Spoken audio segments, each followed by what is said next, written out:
Sopir travel menemukan seekor tapir di pinggir jalan, kawasan jembatan Sungai Kunyit, Kabupaten Pesisir Selatan, Sumatera Barat. Bintang langka tersebut ditemukan, Sabtu, tanggal 26 Juni tahun 2021, sekitar pukul 16 waktu Indonesia Barat. Diduga binatang yang dilindungi tersebut dalam keadaan sakit karenakan ada luka pada bagian kepalanya.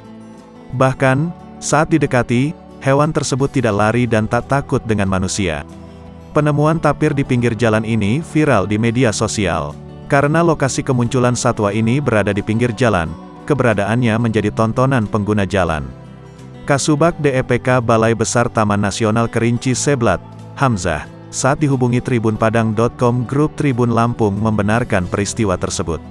Itu benar, itu merupakan satwa tapir, kata Hamzah melalui pesan WhatsApp, Senin, tanggal 28 Juni tahun 2021. Hamzah mengatakan kalau satwa jenis tapir tersebut merupakan hewan yang telah dilepas liarkan pihak KSDA Jambi.